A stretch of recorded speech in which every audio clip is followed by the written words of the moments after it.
Thank you very much. So 1320. Go ahead. Hello? It didn't come on here. I once again have to bring up a specific issue, which is the substance from Africa. Can you introduce your name and your organization? My name is Dana Beal, and I work with various harm reduction organizations in New York City and the AIDS Coalition to Unleash Power, ACT UP. The substance I'm referring to is Ibogaine. It is not a substitute narcotic. It is an addiction interrupter. It works by expressing a nerve growth factor that regenerates dopamine neurons. For that reason, it's good for both opiates, psychostimulants, alcohol, and nicotine. Before, I was struck by the fact that there are many people in the room who know about Ibogaine. They've known about it for years. But everybody on that first panel didn't know about it. Ibogaine gets people off of drugs overnight.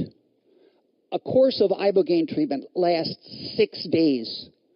It means that we can use the same bed multiple times instead of having somebody in that bed for a month or 6 months or a year. Recently, or actually at this time, Ibogaine is in the process of being banned in the UK because of the side effects of a statute that's being passed against spice, or K2. In that course of that, they're banning ayahuasca, and Ibogaine falls under that. That means that all the treatments for heroin that were taking place in the United Kingdom are being shut down, and they have to move to Portugal. Our problem was that back in 1967, when people didn't understand what this was, they decided that it was a bit like LSD and that they would ban that too. Therefore, it is Schedule 1 in the United States, and there's a Me Too reflex in all the other governments to ban that too. We have to bring this up and make it an issue because it will make an enormous difference. This is the closest thing. They say there is no silver bullet. Well, this is a palladium bullet.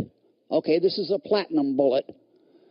And it's just amazing to me that with such a deficit of treatment, that people would allow it to be banned in one country after another, and it isn't even a subject of discussion. I could go on this. I would like to be able to talk to anybody in the room. We can supply scientific information, studies on Ibogaine interruption of cocaine, alcohol, and opiates.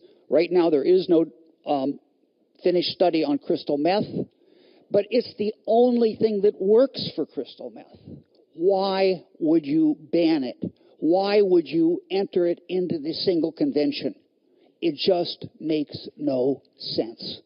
Thank you very much. Thank you very much for your intervention. So the next speaker will be number 132.